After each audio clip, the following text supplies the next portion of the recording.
Bismillahirrahmanirrahim. Assalamualaikum warahmatullahi wabarakatuh.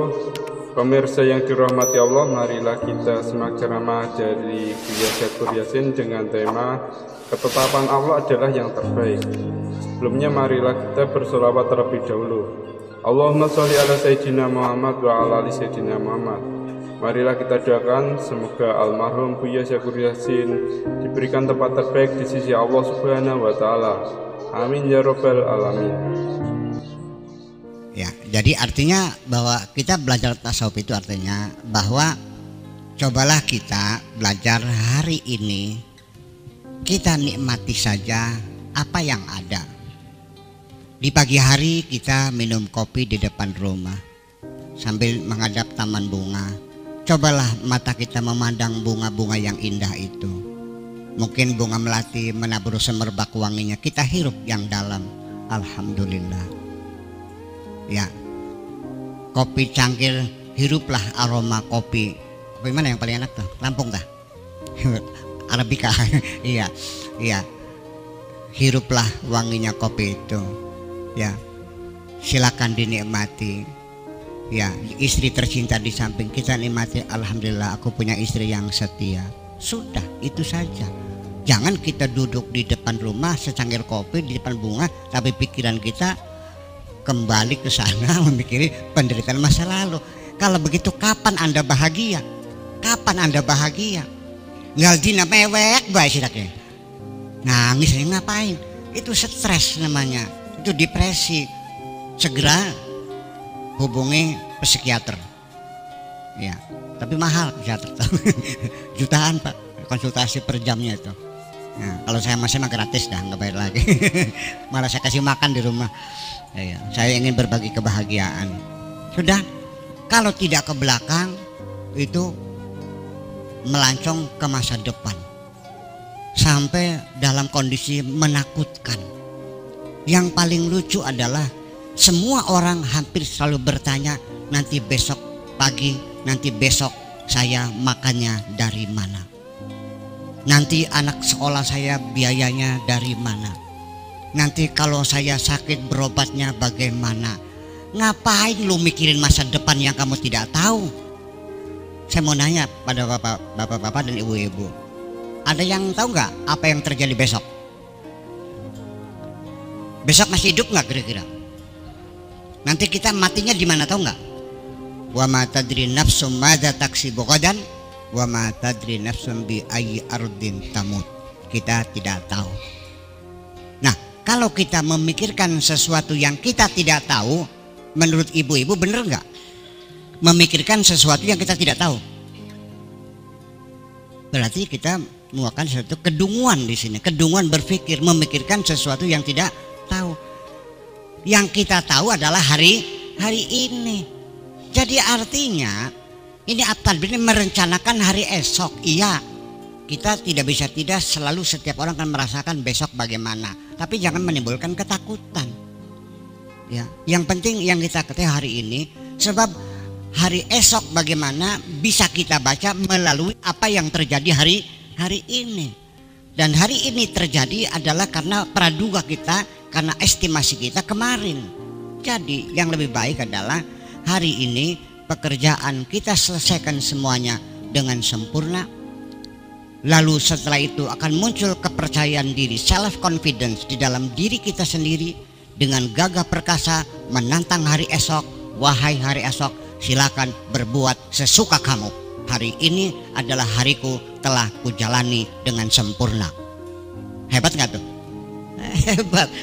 Jadi pada akhirnya bahwa ketika kita menyelesaikan pekerjaan hari ini dengan sempurna, itu sama dengan kita mempersiapkan hari esok yang lebih baik. Jangan memikirkan lalu penderitaan, memikirkan masa akan datang menjadi kesengsaraan, hari ininya tidak dinikmati. Ini adalah kedunguan orang berpikir. Nah, ini yang dikira tasawuf itu, ya artinya kita harus paham bahwa besok kita boleh merencanakan, tetapi di penghujungnya kita harus pasrahkan diri kita kepada Allah. Ya, bergantung kepada ketentuan Allah, sehingga nanti akhirnya kalau kita dalam merencanakan apapun dari awal kita sudah menyerahkan kepada Allah. Silakan Allah, yang penting aku berencana, yang menentukan engkau, aku serahkan segalanya kepadamu. Apa yang terjadi? Kalau diawali dengan kepasrahan, kalau dia berhasil tidak akan lupa diri, kalau gagal tidak akan gantung diri. Tetapi kalau awalnya itu mengandalkan kekuatan yang kita miliki, memastikan hasil yang harus, target yang tidak bisa ditawar-tawar lagi, dengan segala ancaman dan sebagainya, maka ketika berhasil akan lupa diri dan gagal akan gantung diri. Kedua-duanya menjadi penderitaan.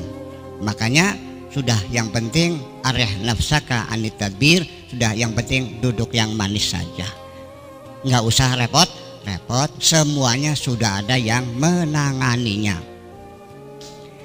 Andaikan kita ini minta kepada Allah supaya diberi tugas dalam memprogram kehidupan kita, nggak usah banyak-banyak lah, satu saja. Allah kasihkan tugas kita, ya sudah, saudara Ibnu, saudara Habib Ronald, kata Tuhan, saya kabulkan Anda, saya libatkan dalam programming hidup Anda ini. Saya kasih tugas mulai hari ini, silahkan panjangkan rambutmu sendiri. Rambut kepala saja, nggak rambut ketek, nggak jenggot, nggak kumis, nggak alis, nggak, hanya kepala saja. Insya Allah seumur hidup kita tidak bisa berbuat apa, hanya narik rambut saja 24 jam kali 24 jam. Jadi sesungguhnya ini bukan teori, dalam realitanya kita hanya disuruh duduk manis saja, yang penting laksanakan perintahku. Dari sejak awal kita tidak dilibatkan, ini pendahuluan dulu, tidak dilibatkan dalam hal apapun. Yuk kita bertanya, ibu-ibu, saya mau nanya, Anda keluar dari perut siapa? Haji Maskunah umpamanya. Saya nanya, apakah itu pilihanmu? Tidak. Apakah ibumu bercita-cita ingin melahirkan kamu? Saya yakin kita ini orang tua nggak pernah bercita-cita pengen bikin anak kok. Anak itu keluar hanya akibat dari. Nah iya, kita niatnya juga pengen seneng-seneng ya. Itu hanya akibat aja. Itu jadi persoalannya. Kita tidak dilibatkan untuk memilih keluar dari perut mana. Hari apa tanggalnya juga kita tidak dilibatkan. Untuk menentukan jam berapa kita lahir tidak dilibatkan. Tempatnya di mana, tahun berapa, bulan apa, detik apa tidak dilibatkan. Bahkan sampai nama saya sendiri Abdus Syakur ini juga bukan pilihan sama saya. Saya dipaksa ujuk-ujuk, kamu namanya Syakur, udah. Kalau suruh milih, saya milih Donald Trump nama saya. Ya kan gitu. Dan saya pengen milih warna kulit yang putih, warna kulit saya, profil saya gitu, tercipta kecil mungil seperti ini. Ya kalau bisa mah pengen seperti kepala sekolah di sini yang tinggal dikit. Tapi kan nggak milih. Ternyata nggak milih. Sampai rezekinya, jodohnya, sampai kesehatannya, sampai nanti kematianku pun tidak dilibatkan. Yang penting duduk manis, arih nafsaka anit tadbir. Masih nggak percaya juga? Percaya nggak? Nah, sampai detik terakhir kita pulang juga tidak akan ada the early warning, tidak ada pemberitahuan awal, tidak ada notifikasi Parono. Nggak ada. Pokoknya bagtatan dengan tiba-tiba. Dan ketika datang saatnya tidak bisa ditunda sedikit pun dan tidak bisa diajukan sedikit pun. Idza jaa ajaluhum la yasta'khiruna sa'atan wa la yastaqdimun. Tidak bisa tidak, kita pasti akan mengalaminya semua. Dan kita dipaksa oleh Allah harus serahkan semuanya kepada Allah.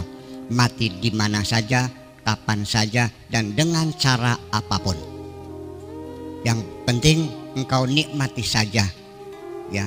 Engkau kulahirkan, ku ciptakan di dunia ini sebagai tempat sementara dan silakan Anda bersenang-senang. Begitu hebatnya Allah menawarkan, kitanya yang kurang ajar. Walakum fil ardi mustaqarrun wa mataun ilahin. Silahkan untuk sementara tinggal di sini dan silakan bersenang-senang. Kitanya pengennya susah. Ya kenapa? Jadi artinya ketika kita tidak mau duduk manis, ini psikologis. Kalau saya tidak mau duduk manis, selalu memperingatkan Pak Ibnu Hajar, mobil tune up dulu, ganti oli, cek dulu. Artinya beliau akan mengatakan, Buya Syakur masih belum percaya kepada saya. Jadi ketika kita tingkah laku seperti itu, Allah juga akan mengatakan kepadamu, hai manusia, kalau begitu engkau belum percaya kepadaku. Teruji di sini. Iya. Saya mau nanya ibu-ibu, andai kan kena penyakit kanker, mau nggak bu? Kalau matinya tabrak mobil mau nggak? Ketembak mau nggak? Kalau tenggelam mau nggak? Atau kapalnya jatuh mau nggak? Ya mau mati kun marane. Kun marane mau mati, itu namanya tidak mau mati. Yang tidak mau mati nggak? Yang ingin mati nggak? Yang merindukan mati? Itu persoalannya. Jadi kita tidak sadar bahwa selama ini kita tidak pernah mempercayai Tuhan, hanya mempercayai sekedar ada. Tapi kekuasaannya kita tidak pernah memberikan kepercayaan, jujur saja. Jadi tidak semudah itu kita memusyrik-musyrikan orang.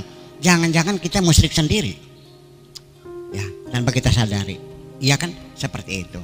Jadi artinya bahwa nanti di penghujungnya mah yang mau mati ya mati, yang ngumpet-ngumpet ya mati, walaupun kuntum fi burjin musyayyadah, sekalipun kau bersembunyi di benteng yang dicor tebal. Bu, bentengnya cornya cor baja, tebalnya 50 meter. Bayangkan, cor baja tembus nggak? Ketekak belikan juga. Gak ada masalah. Jadi gimana? Ya pada akhirnya kita serahkan kepada Allah. Ya Allah, aku siap pulang kapan saja, dengan cara apapun, di mana saja dan kapan saja. Yang penting engkau ampuni segala dosa-dosaku. Itu yang paling hebat. Wa qalu sami'na wa ata'na ghufranaka rabbana wa ilaikal masir. Sami'na, siap kami terima segala ketentuanmu. Wa ata'na, dan siap kami taati semuanya. Tidak ada penyangkalan dari kami. Ghufranaka, yang penting ya Allah ampunilah kami. Wa ilaikal masir, karena bagaimanapun aku akan kembali kepadamu. Begitu indahnya dibaca setiap tahlil. Betul nggak? Lah kenapa? Dibaca nggak bu kalau tahlil? Dihayati nggak? Nggak. Itu nggak ngerti. Ya Allah ya Rabbi. Yang apal alpi aja. Alpinya tuh hafal itu masalahnya. Ya, nah makanya ketika kita sudah meyakini seyakin-yakinnya, itulah Tuhan kita. Dengarkan kata Rasulullah, innallaha ja'ala rauha warrahata firrida wal yakin. Nanti kata warabbuka, dan Tuhanmu ya yakhluqu, innallaha ja'ala, Allah akan membuat ar-rauha warrahata, kedamaian dan ketenangan dalam hidup kita ini akan dibuat oleh Allah. Gimana? Firrida wal yakin. Ketika kita sudah ridha dan kita yakin, maka semuanya menjadi nyaman hidup ini. Berbahagialah mereka yang sudah mencapai tingkat ridha dan tingkat yakin yang kokoh. Pasti hidupnya akan nyaman dan akan bahagia. Tanpa itu, sekalipun materi berlimpah ruah, yuk kita lihat terlalu banyak orang yang materi berlimpah ruah tapi tidak punya waktu untuk menikmatinya. Bahkan sampai hukuman Allah langsung, harta berlimpah ruah tapi tidak boleh menikmatinya. Ada lagi harta berlimpah ruah tapi hartanya itu menyiksa hatinya sendiri. Sok milih yang mana? Tinggal milih aja. Nah itulah kenapa, karena dari awalnya kita ada penyangkalan. Jadi sebabnya kita menderita ini adalah karena awalnya kita menyangkal, tidak menerimakan ketentuan Allah. Belitur ya wis bokat kudu nemeng konon selesai kok. Ya udahlah.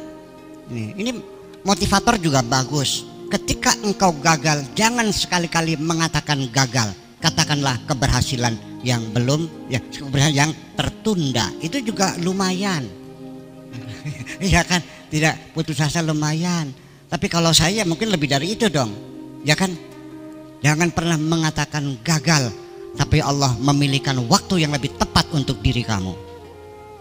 Iya, jadi kadang-kadang keberhasilan kita kalau tidak tepat waktunya menjadi musibah. Ketika saya masih muda, ya kan, masih belum punya istri, masih sendirian, gaji saya besar, ya kan, uang berlimpah ruah. Apa yang terjadi? Masih bujangan, uang berlimpah ruah. Apa yang terjadi? Kerusakan pada diri manusia. Percaya nggak? Ibu punya anak masih umur 21 tahun, dia pegang uang 100 miliar. Kaya-kaya bener nggak Bu? Yakin nggak dia jadi orang benar? Rusak semuanya itu. Jadi Allah juga mengatur kapan Allah ngasih rezeki kepada kita. Kalau sudah punya istri, sudah punya anak, usia sudah mapan, sudah 40 tahun, sehingga kita bisa mengendalikan emosi. Betul nggak? Jadi ini Pak Hamzah sama Pak Ronald juga, ini ketemu juga kan diatur Allah nih, betul nggak? Nggak pernah duga-duga. Nah makanya jadi kita yang penting bahwa apapun yang gagal itu coba kita tafsirkan sekali lagi, supaya jangan ada kekecewaan, bahwa apabila kita sudah ridha, sudah yakin, maka kegagalan apapun tidak akan membawa penderitaan pada diri kita. Saya ingin mengatakan, melihat suami tidur mendengkur menyebalkan gak Bu? Rungsing beli Bu? Laki ngorok kayak kebo disembelih. Udah, sedang di tengah ngantuk, anaknya ngek nangis lagi, lapar nyusuin, baru tidur sebentar ngek lagi, kencing, ganti popok lagi, baru ngantuk lagi ngek lagi, lagi, sampai pagi, baru ngantuk dikit, burung-burung di pohon cacat cicit, menjengkelkan enggak? Semuanya menjengkel. Kenapa? Karena hatimu sedang gaduh di situ. Percaya enggak? Tapi ketika hatimu dalam kemesraan, dengarkan baik-baik, dengkuran suamimu orkes irama. Ya, iya. Waktu sedang dongkol mah rasanya pengen tak sumpel karo kos kaki gitu. Iya. Dan suara bayi menangis di malam hari, suara yang paling merdu alam dunia. Dan suara burung berkicau menambah indahnya pagi hari yang cerah itu. Kenapa? Karena hati kita sedang damai. Maka jangan pernah kau korbankan kedamaian hatimu hanya karena memikirkan sesuatu yang di luar tugasmu itu. Serahkan saja semuanya kepada Allah. Wa idza azamta fatawakkal 'alallah. Jadi kegagalan itu jangan bawa penderitaan, tapi kita terima, barangkali ya sudah, barangkali belum rezekinya saya, barangkali bukan nasibnya saya. Itulah makanya sejak awal sebaiknya kita ini serahkan saja biar Allah yang memilih. Karena Allah mengatakan, mau percaya silakan, enggak juga silakan, innallaha yakhluqu wa yakhtar. Allah yang menciptakan dan Allah yang memilih. Maka nalahumul khiyarah, mereka tidak diberi ruang untuk memilih. Tetapi juga sulit manusia untuk tidak memilih, selalu pengennya milih. Padahal pilihan manusia kaedahnya pala pilih bo. Nah, itu peribahasa itu adalah lahir dari pengalaman yang berulang-ulang. Pengalaman kemanusiaan menjadi peribahasa pala pilih boleng. Itu artinya kehidupan sehari-hari terlalu banyak orang yang salah pilih. Betul nggak? Air susu dibalas dengan air tuba, itu peribahasa dari peristiwa berulang-ulang pada kemanusiaan, banyak orang berbuat baik dibalasnya dengan kejahatan. Jadilah peribahasa, air susu dibalas dengan air tuba. Kalau peribahasa Dremayu pada kalau nulung kiri kecempet, anjing terjepit pintu, kita tolong lepaskan malah gigit kita. Nah itu kehidupan sehari-hari. Jadi kalau kita memang tidak tahu, ibu-ibu kalau tidak paham berlian, sebaiknya konsultasi kepada ahli berlian. Jangan sampai tertipu nanti belinya beling. Bu ya, saya mau beli berlian, tolong pilihkan mana yang paling bagus gitu. Karena saya kan sudah melanglang buana ke Antwerpen sana. Antwerpen itu tempat penggosokan berlian yang paling hebat seluruh dunia. Antwerpen itu perbatasan Belanda dengan Belgia di situ. Ini pengalaman saya panjang kan gitu. Nah mas saya dong, udah comot, oh dia beling kunko. Nah iya, makanya tanya dulu, fas'alu ahla dzikri in kuntum la ta'lamun, supaya jangan pilih. Nah sesungguhnya kita ini dianjurkan oleh Allah untuk berkonsultasi, minta restu, minta izin dari Allah apapun ketika kita muncul keinginan. Makanya diramu dalam satu ibadah formal namanya sholat istikharah. Itu artinya minta penjelasan dari Allah Subhanahu wa ta'ala. Tetapi nyatanya istikharah tidak pernah dipakai kecuali sekali ketika akan kawin. Kalau milih jodoh baru istikharah ya. Tapi kalau bikin rumah istikharah enggak? Ngelamar kerjaan enggak? Beli tanah enggak? Bikin usaha enggak juga? Jadi Allah kepakainya hanya sekali ketika kita mau kawin. Ini satu realita yang tidak bisa dibohongi. Jadi Allah yang memilih dan kita tidak usah memilih. Artinya begini, andai kan ada orang itu mengatakan bahwa ini kan wajib ikhtiar. Ini saya ketemu dengan ulama syariat. Wajib, oke Pak Kiai, kalau memang ikhtiar itu wajib boleh dah. Kalau wajib saya siap menjalaninya. Lalu kalau ditanya apa pilihanmu, saya akan mengatakan pilihanku adalah untuk tidak memilih. Tidak memilih pilihan bukan? Pilihan dong. Saya serahkan biar Allah yang memilih. Saya yakin pilihan Allah pasti tepat dan pasti yang terbaik bagi saya. Itu persoalannya. Jadi apakah kita bisa melepaskan ambisi untuk memilih?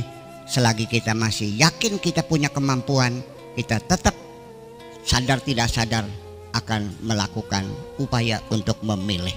Tetapi kalau ke hati kita sudah awalnya bahwa kita tidak punya apa-apa dan kita tidak bisa apa-apa, maka kita akan ada ketergantungan kepada Allah untuk Allah yang memilih.